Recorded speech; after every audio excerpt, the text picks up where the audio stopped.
If the Royals are going to go big this offseason, would a guy like Cody Bellinger make sense? We'll give you our thoughts next on Locked On Royals.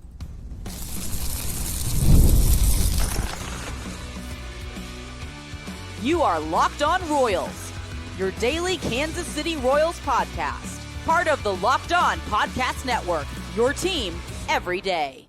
You are tuned into another edition of Locked On Royals in the Locked On Podcast Network. I'm your host, Jack Johnson, and you can find me on Twitter at JohnnyJ_15. That is at JOHNYJ_15. And you can listen to us on wherever you download your podcast. That can be Spotify, Apple Podcast, Amazon Music, Google Podcast, Odyssey, and YouTube. Just be sure to hit that follow button and subscribe. For the first-time listeners wondering how this channel works, I bring you episodes Monday through Friday, 30-minute episodes in length. And during the season, you can count on that from me as well. But you can also check out the Locked On Royals postcast, which is hosted by Chance Lebo, where he goes to you live for about 15 to 20 minutes after each and every game. Before we get started, I want to tell you that today's show is brought to you by Gametime. Download the Gametime app, create an account, and use code LOCKEDONMLB for $20 off on your first purchase. Questions and comments can always be left below on any video that we post, and you can also reach out to me on Twitter. Gave you the handle earlier. Any question you have, if you want to be on Mailbag Friday, that is the best way to reach me. If you watched our episode yesterday, our first segment was on the aggression of the Royals this offseason. What level would that aggression be? Would this be a team that could put itself top 10 in spending, maybe top 5, or are they going to go more along the lines of little moves here and there? I gave my stance. I believe this will be an aggressive offseason for the Royals, more so on the top 10 half of it, where you are one of those top spenders. You're one of those busier teams of the offseason. Now, I don't know yet what players they'll be targeting, hence why we do segments like this. Players that might fit. Does it make sense? Would they be in the price range? And I feel it would be kind of ridiculous of me to talk about being aggressive, to talk about spending big, and then the very next day do an episode on a very affordable, one-year deal type of guy that isn't going to be that interesting to talk about. Now, that player may be a likelier sign for the Royals than who I'm going to bring up. But that's the fun of the offseason. You can dream a little bit until those players find other homes. So if the Royals are going to go big, if they're going to spend and they choose to go the free agent route and not the trade route, I feel the biggest fish they can get for the outfield, a realistic candidate, would be Cody Bellinger. Bellinger coming off of an incredible year in New York, posted a 5-WAR season. He had close to 30 home runs. Really a tremendous replacement for Juan Soto, who many people told the Yankees they couldn't replace that production, and you're going to actually try to replace it with Cody Bellinger. It was laughable at the time because of how good Juan Soto was, and Cody Bellinger was good as well, and coming off of a fine year with the Cubs. In fact, a fine couple of years in Chicago. But that's Juan Soto we're talking about, and it's Cody Bellinger that we are comparing him to. So I feel that the Yankees, and I hate to give them credit, but we have to give them credit when credit's due. That was a fantastic signing for them. And he was a big reason why they were able to have the season that they did. Now, it didn't end where they wanted to, but Cody Bellinger was not the issue. He really wasn't. You go over the numbers that he posted this year, hit 272, had an OPS of 813, and OPS plus 25 points above league average. And that's now 3 straight seasons of having a well above average season offensively. The other reason why this is the biggest fish they can get is he is an outfielder. He can play all 3 outfield spots. If you wanted him in left field, he could play left field. You wanted him in center, he could be in center. You get the point and where I'm going with this. The other guys that would be big fish, right? You would have to make it work with the guys you already have. They wouldn't be bad signings by any means. But if you went after and got Kyle Schwarber, well, Kyle Schwarber's a DH only. So if you're going to DH Kyle Schwarber every single day, that means that Salvador Perez is behind the plate every day, and it therefore takes at bats away from Carter Jensen. Now, would I rather have Kyle Schwarber in the lineup over Carter Jensen? I would. But long term, I would rather have Carter Jensen in there pretty much every single day and having somebody else that could play the field in left field so that we're not worrying about taking at bats away from some guys on this team. You also have your Pete Alonsos of the world. Pete Alonso doesn't make any sense for the Royals because Pete Alonso's a first baseman only. Alex Bregman, who we talked about, would make sense for the Royals. You would have to do some shuffling, though. He's a third baseman and a second baseman. You'd have to move some guys around. It wouldn't be the end of the world, but with Bellinger, you could sign him and put him somewhere, and you're not worried about it. You have already filled a hole on the team. And as I said, the fun part of this segment is we get to dream a little bit. What if the Royals did give that big contract? And Cody Bellinger is 30 years old, so it's not as favorable to give a 30-year-old a 5 to 6 year deal because you know that you're going to be probably paying for that, no pun intended there, year 4, year 5, maybe year 6 of that deal. No, it's just always going to be that way. We know that when players reach their mid-30s, they're just going to have a downward trajectory. And it's going to hurt your lineup at some point. It's going to hurt your payroll. But the Royals need to operate with the mindset of, we may be giving this big contract out to a guy like Cody Bellinger, but we're really paying for the first 3 years of this deal, right? We really want to maximize the team we have now, and Cody Bellinger could help this team a lot. And I've come to this realization on my own that no matter who I bring up in free agency, there will be multiple people in the comments going, that's a terrible idea. I would never give that type of contract. Because the beauty of doing this podcast is I get to see all of your opinions, who you believe is a great fit, who you believe is a good trade target. And that's the fun part about this because it also sparks ideas for me. And Cody Bellinger was brought up last offseason because he was a free agent. Yankees gave him or he might have been actually acquired in the trade. I believe he was still with Chicago and they had some trade happen, or it was a free agent signing. It's aside from the point. It was his first year in New York. That's what I do remember. But Bellinger is that guy that I feel if you are to throw your money at and you are to get the most value out of a player, it feels like that would be the best option. Bregman, you would get incredible value, but Bregman took that 1 year deal with Boston or the multiple year deal with the opt-out, right? The opt-out in year 2 so that he could make $30 million a year. Are the Royals going to be that team to give Alex Bregman $30 million a year? I would say it's doubtful, even though they were seen as a sleeper team. What that entails, I really don't know. Is Cody Bellinger a $30 million player? I don't believe so. He will be an expensive player. It will be a multi-year contract. But you are willing to give a big contract to Anthony Santander last offseason as your middle-of-the-order bat. Why not try it with a guy like Cody Bellinger this offseason? I mean, I really feel that his bat would play nicely at Kauffman Stadium. Having that flexibility defensively helps Matt Quatraro and this coaching staff out a lot. As we've said, with so many targets this offseason, he can hit top of the order, middle of the order. I don't know if I would put Bellinger, after the 6 hole, but I would love to see him hitting in the top 5 spots of the lineup. And think about having maybe a lineup where it goes Michael Garcia, Cody Bellinger, Bobby Witt Jr., and Vinny Pasquantino, then Salvador Perez. I mean, one bat like that can change how you feel about the top half of your order. And yeah, it is that expensive contract that he's going to have to play well right off the bat. You're not going to give someone making $20+ million a year the benefit of the doubt all the time. You're not going to say, well, it's a slow start in April, but we know he's great and he's going to be fine, as the months go on. Yeah, that may be the case, but guys making a lot of money had the pressure to perform immediately. And Cody Bellinger hasn't gotten that massive contract in a long time. He is, and this would maybe be the last big contract of his career. Now, there will be plenty of suitors. And the last point I wanted to say here, because I'm sure there's people going, well, how could the Royals outbid the Yankees, right? How could the Royals outbid one of these other top spenders? Maybe it's the Phillies. Maybe it would be the Dodgers, God forbid. Maybe it'd be, one of those other East or West Coast teams that see Cody Bellinger's season and go, we need an outfielder as well, and we need that middle of the order bat. The reason I could see the Royals maybe swooping in is Cody Bellinger is not seen as the big fish for everybody. Kyle Tucker is.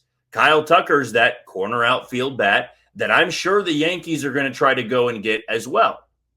And Cody Bellinger would probably be the casualty, if you will, if they go for Kyle Tucker and land Kyle Tucker. Because you're not going to be paying Kyle Tucker to play left field, and then you're going to be able to pay Cody Bellinger, not the same type of money, of course, but a lot of that money to go play center field. Maybe they would, but you would have an odd man out. Maybe they would go with Trent Grisham on a cheaper contract, go for Kyle Tucker, let Cody Bellinger walk. Now, there will be other teams that miss out on Kyle Tucker and then pivot to Cody Bellinger, but who knows? Maybe the Royals could throw their weight around a little bit and try to be it on a guy like Bellinger. Because if we're talking about free agent outfielders, as I've said before, there's no perfect fit, but value-wise and not the Kyle Tucker money that we're talking about, Cody Bellinger is in that wheelhouse of if they're going to go big, give out that massive deal. I feel he makes the most sense out of what's out there in free agency. Do you believe that would be the right move for the Royals? Let us know in the YouTube comments below. Let's take our first break of the show. When we come back, we have our World Series decided, and my goodness, was it a brutal game for the Mariners last night. I want to recap that a little bit and just, give my sympathy, give my condolences to Mariners fan, because here's the harsh reality. You never get over losses like that. World Series talk, ALCS talk coming up next on Locked On Royals. You are tuned into Locked On Royals and the Locked On Podcast Network. I'm your host, Jack Johnson, and you can find me on Twitter at JohnnyJ_15. That is at JOHNYJ_15. Want to tell you about two sponsors, beginning with FanDuel. The NFL season is here, and FanDuel has an offer you do not want to miss. Right now, new customers can bet just $5 and get $300 in bonus bets if you win. That's right. Pick a bet, put down $5, and if it hits, you'll unlock $300 in bonus bets to use across the app. So what are you waiting for? Visit FanDuel.com to download the FanDuel app today and get started. For my pick, I am once again going to turn things over to the NFL. You saw me pick some Thursday night football on Monday night's episode, of course, but I'm just going to go to one of the games coming up in Week 8. I will go with the Dolphins and Falcons here. Falcons are a 7.5-point favorite. I am going to take them to cover that larger spread. And then in the Jets and Bengals game, I'm going to go money line again. Actually, I'll go money line and cover here with the Bengals. 6.5-point favorites over the Jets. Feel like Joe Flacco is going to be able to light it up over his former team and a winless New York team over there. So those two picks I will have: Falcons money line and covering over the Dolphins, and Bengals money line and covering, of course, over the New York Jets. Also want to tell you about our second sponsor here in Monarch Money. And with Monarch Money, let's be honest, most of us can't even name all of our financial accounts, let alone what they're worth. Between 401ks, savings, and investments, it's easy to lose track, and that can mean leaving money on the table. That's why I started using Monarch, an all-in-one personal finance tool that brings your entire financial life together in one clean, easy-to-use interface on your laptop or on your phone. Don't let financial opportunities slip through the cracks. Use code LOCKEDONMLB at monarchmoney.com for 50% off on your first year. That's monarchmoney.com with code LOCKEDONMLB for half off on your first year. If you had the pleasure of watching last night's thrilling Game 7 in the American League Championship Series, you would have seen both sides of the coin, really, with winning a game like that and losing a game like that. You saw the euphoric moment of George Springer leaving the yard in the 7th inning, a 3-run blast. We can debate it later on in this segment if that was bigger than the Jose Bautista home run in 2015. I've certainly got my thoughts. I know you do as well. You saw the joy, the pandemonium, the chaos at the Rogers Center when Springer hit the home run. You're also seeing the depression, distraught looks on the faces of the Mariners players. Just everybody in Seattle, those shots of watch parties and the one at T-Mobile Park. I mean, total dejection. And you had seen it through the first 6 innings that quite the opposite. Mariners fans are getting anxious. I wouldn't say dejected or depressed at that point because they knew they were still in it, but anxious, uneasy, not as chaotic as it got there in the 7th inning. But that is the beauty of baseball. It's also the horror of baseball. Because when you see both sides of it, certainly from a bystander's point of view, right? I'm not a Blue Jays fan. I'm not a Mariners fan. And to see that, you can feel joy for Toronto. Maybe you have your ill will toward Toronto and you didn't want them to win in the first place. But as a baseball fan, you can see a franchise that hadn't been to the World Series in 30 plus years. I mean, Royals fans could somewhat sympathize in not being to the postseason or the World Series in 30 plus years, or 29 to be exact, back in 2014. So you can understand the strain and frustration of that fan base, knowing that, man, we've had many teams that were close, could never get it done. And then to hold on to that one-run lead. I mean, I said I didn't have a rooting interest in this game. I had butterflies in my stomach that entire ninth inning. I mean, that was so fun to watch, and that's what you hope for in the postseason, where you almost put yourself in the shoes of those two fan bases and what they may be feeling. So for Toronto, I tip my cap. Nobody really picked them to win the American League. I certainly didn't. I had the Mariners, I believe, coming out of it. So the Mariners, I was close. I wasn't even close at all on the National League side. But on the American League side, I didn't give Toronto much of a chance. We didn't talk about them enough, really, in the regular season to be picked as a World Series favorite, or for me, even to consider them being a World Series favorite. They were a top seed, but everybody said, well, you know, they have that early exit written all over them. And credit to them, they smacked the Yankees and then came down 2-0, or came back from being down 2-0, and then came back from being down 3-2 in the ALCS.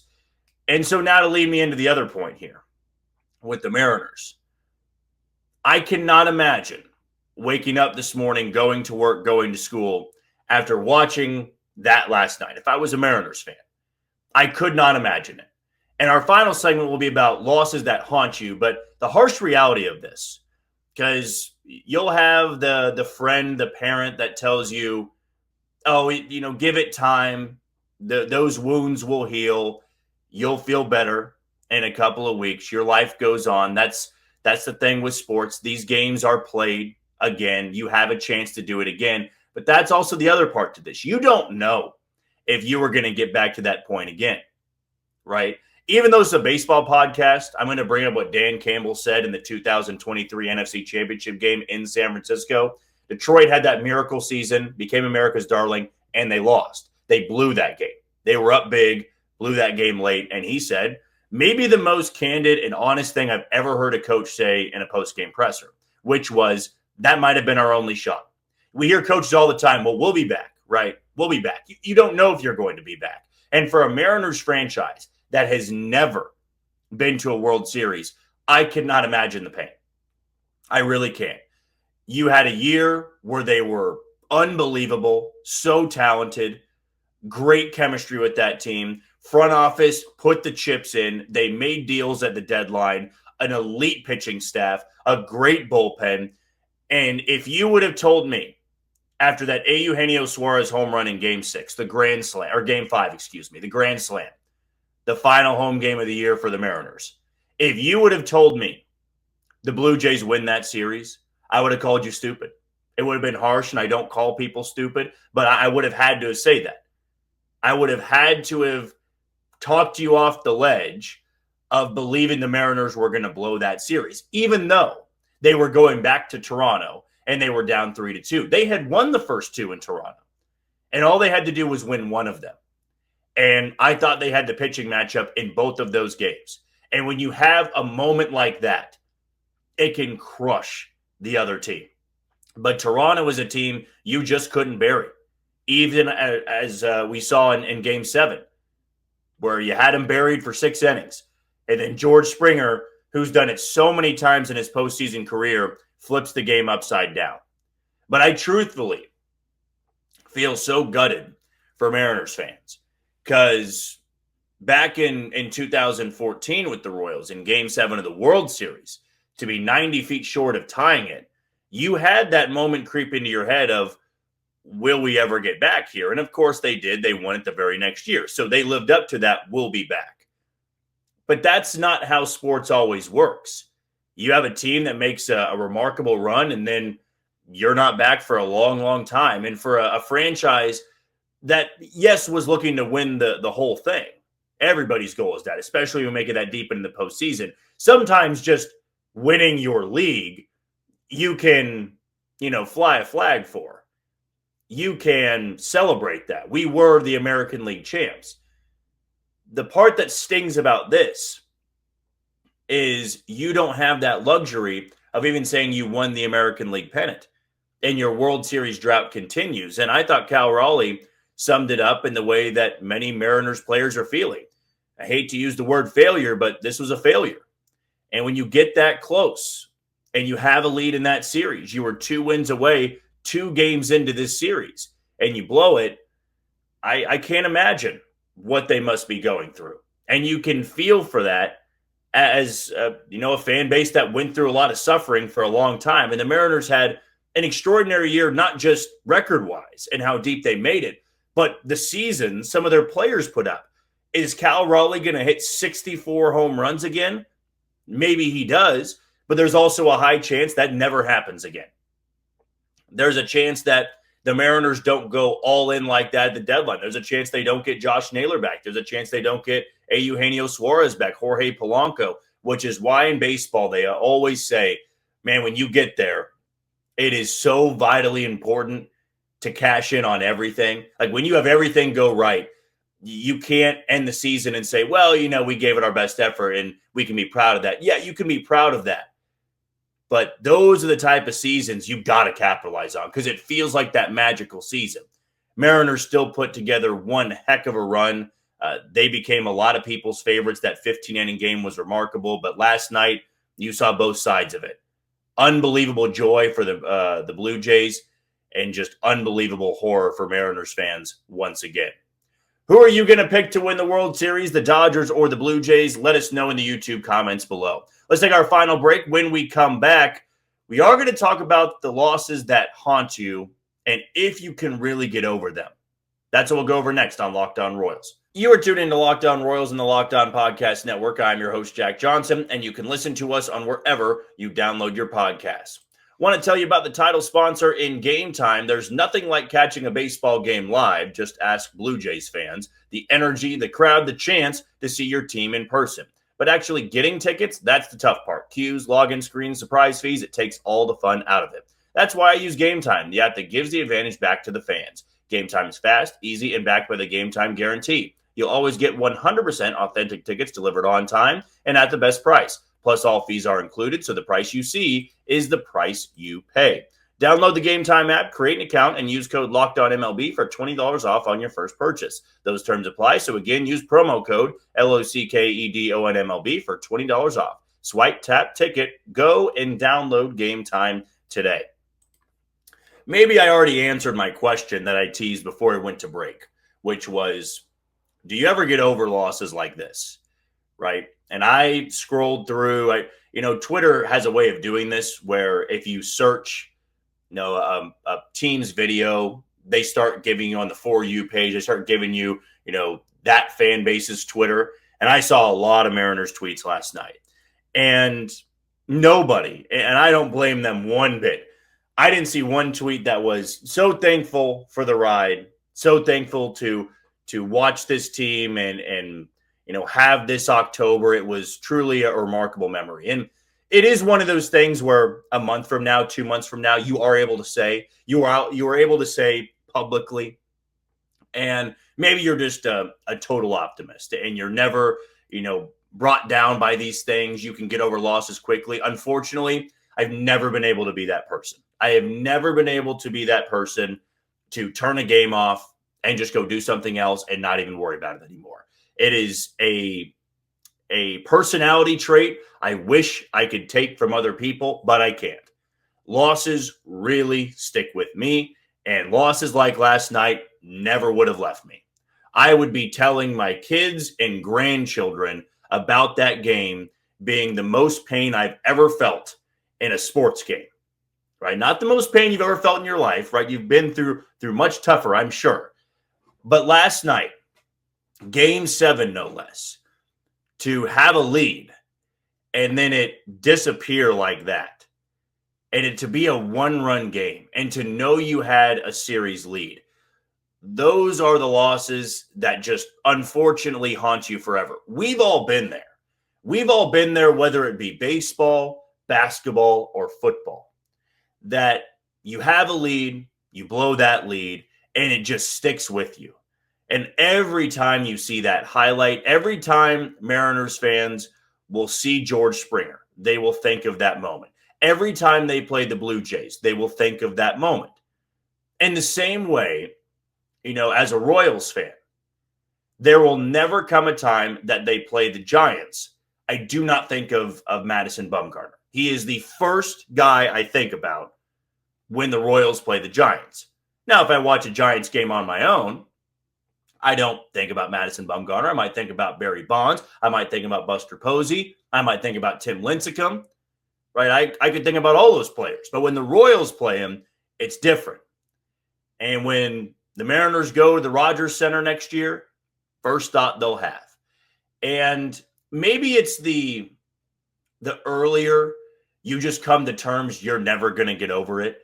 There will never be a win, even a World Series win, that totally takes away the pain. And Royals fans can speak to this. The Royals didn't waste any time in trying to cover up the pain of 2014 in winning it in 2015, right? But really, in my heart, as great as 2015 was, and then winning the World Series solved a lot of those issues and cured a lot of that pain. That pain is still there.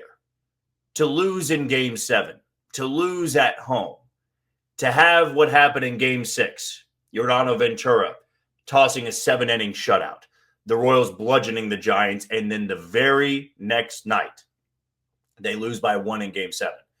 That's a loss to this day that will never leave me.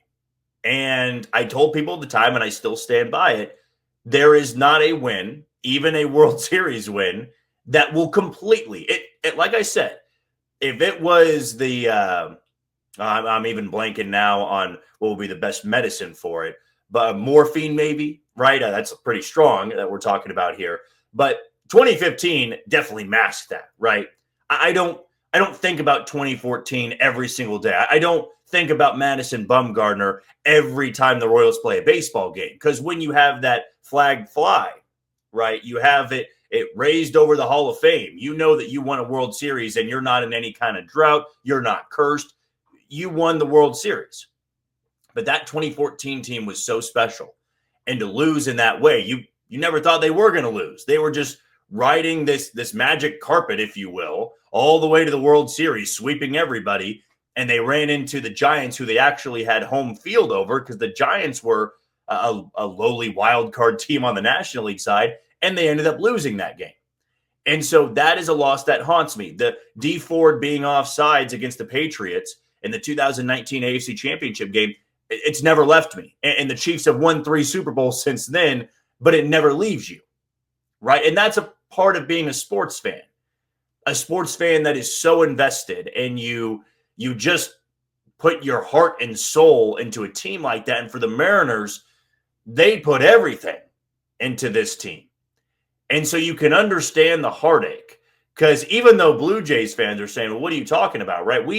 We've had 3 decades of not getting a chance to play in the World Series, right? We have been starved for a year like this. And I totally agree with it. But the Mariners have been more snake bitten than you.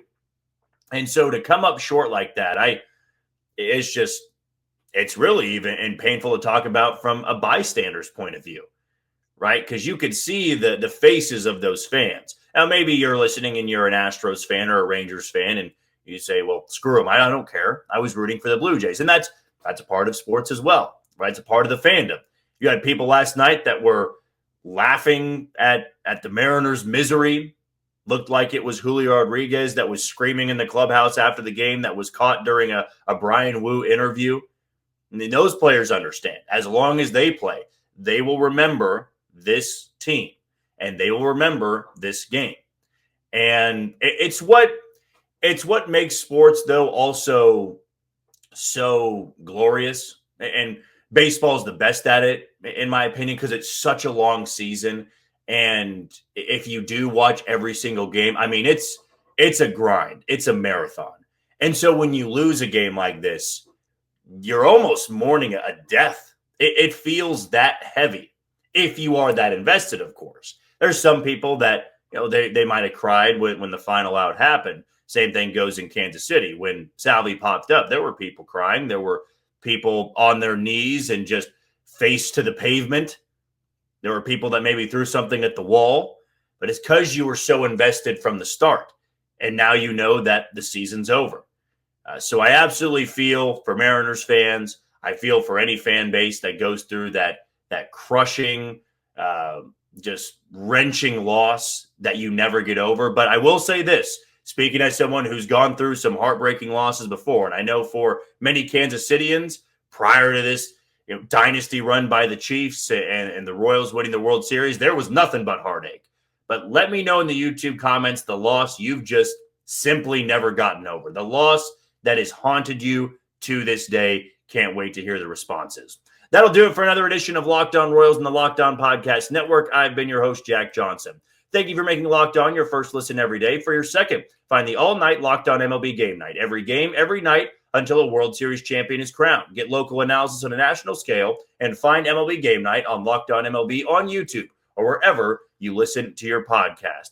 Tomorrow, we're going to go over yet another free agent and might have a guest on the show, talk a little bit more about this Royals offseason. But until then, you take it easy, Kansas City.